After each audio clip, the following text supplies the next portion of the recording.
स्वागत है दोस्तों आप सभी का नर्सिंग साइंस चैनल पे। इस बार जो आपकी एक नया नोटिफिकेशन आया है, एक नया सर्कुलर आया है, उस सर्कुलर को लेके काफ़ी सारे लोगों में क्या है, काफ़ी सारे संशय पैदा हुआ है, काफ़ी सारी उसमें भ्रांतियाँ फैली हुई है। चलिए जान लेते हैं उस सर्कुलर में ऐसा क्या लिखा हुआ है। सबसे पहले तो उसमें किस टाइप की प्रॉब्लम्स हो सकती है, आपको पूरी की पूरी जानकारी इस वीडियो के माध्यम से देंगे। यानी कि क्या आपको लगता है कि ये जो नोटसेट 4 होने वाला है, इसका एग्ज़ाम का पैटर्न है बदल गया है और ज्वाइनिंग से पहले ट्रेनिंग भी होगी क्या?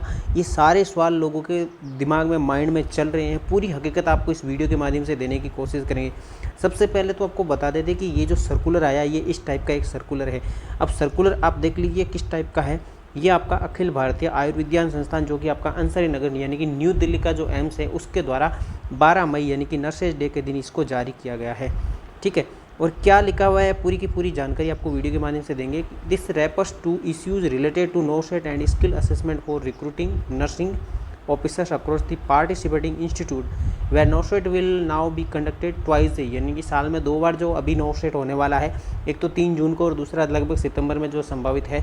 उसके अनुसार attention is drawn towards the discussion and decision taken in the meeting held on 21 मार्च को जो ये मीटिंग हुई थी उसमें जो डिसीजन लिया गया था उसके अकॉर्डिंग कुछ पॉइंट है उनको यहाँ पर क्या है एक्शन हेतु उन्हें यहाँ रिकमेंडेड किया गया है। अब जो पॉइंट आपके सामने दी गई कुल मिलाकर 3 पॉइंट है आपके सामने, और जो तीसरा पॉइंट है आपका नोटसेट 4 से रिलेटेड बड़ा इंपॉर्टेंट पॉइंट है, इसको आप ध्यान लगाकर थोड़ा सुनिएगा। सबसे पहले आपका नंबर पॉइंट जो 1 है उसमें क्या चीज़ ऐसी लिखी हुई है जान लीजिए। To prepare a list of general nursing skill procedure which need to be taught during induction training by the respective hospitals of joining of new recruitment of nursing officers। और ये एक्शन किसके द्वारा लिया जाएगा? Nursing division to form sub committees to prepare generic and specific skill list. Timeline यानी कि जो time period यानी कि जो टाइम लिमिट यहाँ पर यानी कि 10 दिन की क्या होने वाली ट्रेनिंग पीरियड। अब इस पूरी बात का क्या मतलब है? मतलब ये है कि दोस्तों ये जो नर्सिंग ऑफिसर की जो नई भर्तियाँ होने वाली है यानी जो नोटसेट के थ्रू होने वाली है एम्स के अंदर या फिर रिलेटेड जो भी गवर्नमेंट के सेंट्रल गवर्नमेंट के जो हॉस्पिटल नोटसेट में कंबाइंड किए हुए हैं उनमें क्या होने वाला है, रिलेटेड जो नोटसेट रिलेटेड हॉस्पिटल है उसमें क्या होने वाला है, जो नए नर्सिंग ऑफिसर आते हैं उनकी क्या होने वाली है यहाँ पर एक नर्सिंग जनरल नर्सिंग स्किल्स वो या फिर उसे प्रोसीजर कह सकते हैं, उसकी एक नई लिस्ट तैयार करेंगे ताकि जो भी नए नर्सिंग ऑफिसर जो रिक्रूट होकर के वहाँ पर आने वाले हैं तो उनको 10 दिन की एक इंडक्शन ट्रेनिंग दी जाएगी। और उस ट्रेनिंग में आपको क्या जाएगा कि जो स्किल बेस्ड जितने भी काम यानी कि जो प्रैक्टिकली जो नॉलेज होता है हॉस्पिटल में उस नॉलेज को आप वहाँ पर क्या करवाया जाएगा, आपका एज एक ओरिएंटेशन यानी कि आपको वहाँ पर 10 दिन के लिए ऑब्जर्वेशन में रखेंगे। लेकिन ऐसा मत सोचिए कि ये जो 10 दिन की ट्रेनिंग होगी इसमें हमें सैलरी नहीं मिलेगी। सैलरी आपकी जब आप ज्वाइन करेंगे उसी दिन से आपकी सैलरी वहाँ पर स्टार्ट हो जाएगी। और ये 10 दिन जो आपको ट्रेनिंग के मिलने वाला है इसमें सैलरी कटौती नहीं है, ये सैलरी तो आपकी पहले दिन से ही काउंट की जाएगी। बस ये आपकी एक एज ए इंडक्शन ट्रेनिंग होगी और उस ट्रेनिंग में आपको प्रैक्टिकली नॉलेज या फिर वहाँ का ऑब्जर्वेशन करवाया जाएगा। प्रैक्टिकली नॉलेज को वहाँ पर आपको क्या है स्किल के अनुसार या फिर प्रोसीजर के अनुसार जितना भी चाहे ओटी का हो, एनआईसीयू हो, आईसीयू हो या फिर और भी खूब सारी जो यूनिट्स होती है हॉस्पिटल के अंदर उन तमाम सारी यूनिट्स के अंदर आपको क्या हो जाएगा एक इंडक्शन ट्रेनिंग करवाई जाएगी। और उस ट्रेनिंग के लिए जितने भी सारे जो पॉइंट्स होते हैं उन जो पॉइंट्स को एक जेनरिक इसकी लिस्ट होती है वो उसकी लिस्ट है किसके द्वारा कंडक्ट करवाई जाएगी, एज ए नर्सिंग डिवीज़न जो होता है नर्सिंग विभाग उसमें सब कमेटीज़ बनाई जाएगी। उस सब कम्युनिटीज़ के अनुसार जेनरिक और स्पेसिफिक वहाँ पर क्या हो जाएगा, वहाँ पर आप लोगों को एक नर्सिंग स्किल और प्रोसीजर की आपकी लिस्ट तैयार करके आपको 10 दिन की वहाँ पर क्या दी जाएगी, एज ए एक ट्रेनिंग दी जाएगी। तो पहला पॉइंट इस टाइप का था, इसमें किसी भी प्रकार की कोई शंका नहीं है। ठीक है, अब ये बात तो होनी ही चाहिए कि जब कुछ लोग होते हैं जो थ्योरी बेस्ड एग्ज़ाम के आधार पर अपना सिलेक्शन ले लेते हैं लेकिन उन्हें प्रैक्टिकली नॉलेज नहीं होता है और उन्हें डायरेक्ट ड्यूटी दे दी जाती है एज ए किसी पेशेंट के साथ में ट्रीट करने हेतु, तो वहाँ पर कुछ क्या होती है दिक्कत होती है।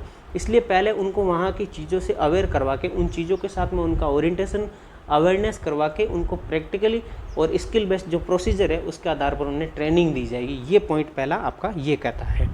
अब सेकेंड पॉइंट आपके सामने लिखा है कि to ensure the logistic and infrastructure for conducting competency and induction training for coverage of all new recruits. Action इसमें लेगा medical superintendent of respective institute, जितने भी इंस्टीट्यूट होते हैं उसका जो मेडिकल सुप्रिटेंडेंट होता है वो इस पर क्या करेगा, अपनी कार्रवाई करेगा यानी कि एक्शन लेगा। और इसकी जो ट्रेनिंग होगी वो 15 दिन की होने वाली। क्या कहता है ये दूसरा पॉइंट जान लीजिए। दूसरा पॉइंट कहता है कि जितनी भी नई भर्तियाँ हो रही है उसमें क्या होगा, एक एलिजिबिलिटी और इंडक्शन ट्रेनिंग आयोजित करने के लिए क्या होगा, लॉजिस्टिक और इंफ्रास्ट्रक्चर जो एक ढांचा होता है उसे क्या होगा वहाँ पर सुनिश्चित करेंगे कि कौन इस चीज़ों को कवर करेगा, उनका कवरेज कौन करने वाला है, उनका मतलब मुखिया कौन होने वाला और इस पर कार्रवाई कौन करने वाला। तो वो जो जितने भी इंस्टीट्यूट है, चाहे एम्स दिल्ली का है तो वहाँ का जो मेडिकल सुपरिटेंडेंट होता है वो इस पर क्या करने वाला है, कार्रवाई करने वाला है, एक्शन लेने वाला है। ठीक है, और ये मतलब टाइमलाइन यानी कि जो ट्रेनिंग पीरियड होगा ये भी 15 दिन का होने वाला है। तो कुल मिलाकर ये पूरा पॉइंट क्या कहता है, जितनी भी नई भर्तियां होने वाली उसमें एलिजिबिलिटी और इंडक्शन ट्रेनिंग को कंडक्ट करवाने के लिए लॉजिस्टिक और इंफ्रास्ट्रक्चर एक ढांचा है उसे वहाँ पर क्या करेगा, सुनिश्चित करेगा। और उन्हें करने के बाद में मेडिकल सुपरिटेंडेंट इस पर क्या करेगा, कार्रवाई करेगा। और मेडिकल सुपरिटेंडेंट वहीं का हॉस्पिटल का जो मुख्य होता है, संबंधित जितने भी संस्थान होते हैं, इंस्टीट्यूट होते हैं वहाँ का। ये आपका दूसरा पॉइंट इस बात को लेकर कहता है आप लोगों के सामने।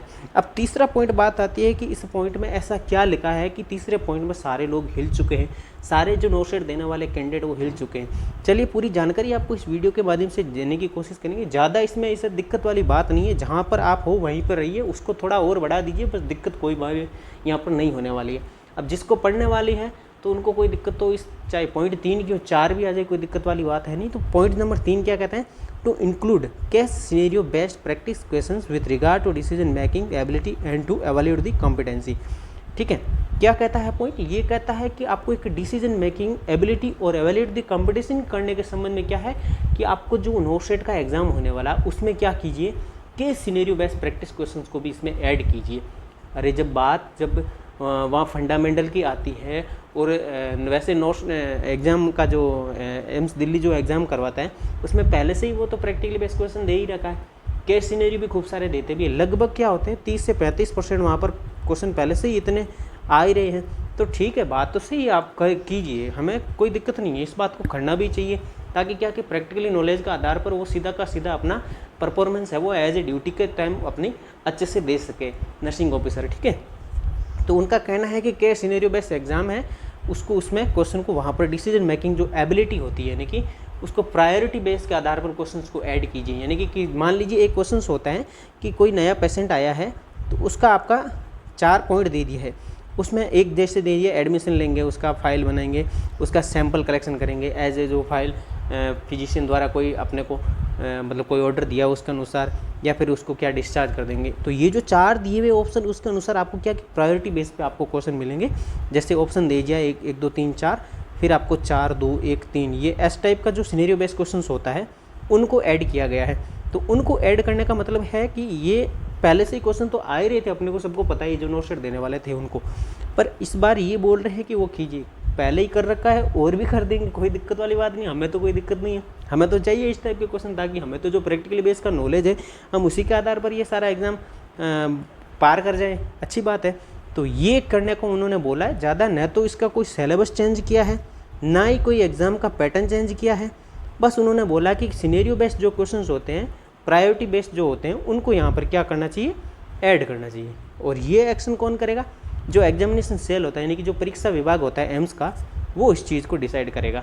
ठीक है, कीजिए, उसमें कोई दिक्कत वाली बात है ही नहीं, ये तो करना भी चाहिए, अच्छी बात है हमारे लिए। तो वैसे ज़्यादा इस चीज़ को लेकर आपको घबराने की बात नहीं है कि यार एग्ज़ाम का पैटर्न चेंज हो गया, यार कब कैसा पेपर आएगा, एग्ज़ाम में क्वेश्चंस कैसे आएंगे, कोई दिक्कत नहीं है। फंडामेंटली सारे क्वेश्चन जो होते हैं प्रायोरिटी बेस्ड के ही होते हैं अधिकतर, और कहते हैं कि एनक्लेक्स और जो सॉन्डर्स मॉस्बी है उसके अनुसार आप क्वेश्चन रेडी कीजिए। वैसे भी हम वही पढ़ते ही आ रहे हैं, तो उसमें ज़्यादा कोई चेंजेस क्या करेंगे। अब इससे ज़्यादा तो और एनक्लेक्स और मॉस्बी से ज़्यादा सॉन्डर्स से ज़्यादा और क्या चेंजेस कर सकते हैं। अच्छी बात है, कोई नहीं, अपने को क्या थोड़ी सी और मेहनत कीजिए, ज़्यादा क्वेश्चन आ सकते हैं, थोड़ी उसमें क्वांटिटी ज़्यादा दे सकते हैं ऐसे क्वेश्चंस की। वैसे पहले से ये क्वेश्चन तो आ रहे हैं, तो कोई दिक्कत वाली बात है नहीं। ये सारा का सारा पूरा आपको मैंने जो जानकारी रिलेटेड टू जो नोटिस आया है उसके अनुसार आपको दे दिए। फिर भी आपको किसी भी प्रकार की अगर कोई शंका या डाउट रहता है तो आप मुझे डायरेक्ट यहाँ पर कमेंट कर सकते हैं। वीडियो आपको वैसे पसंद आया हो तो आप लाइक करें, चैनल को सब्सक्राइब जरूर करें। ठीक है, हम चाहते हैं आपका इस नोट 2023 का जो एग्ज़ाम है 3 जून को, इसी में सिलेक्शन हो जाए और फाइनली आपका जो सपना है वो पूरा हो जाए। ठीक है, उम्मीद करते हैं नई वीडियो के साथ में फिर से मिलेंगे, तब तक के लिए जय हिंद, जय भारत, थैंक यू।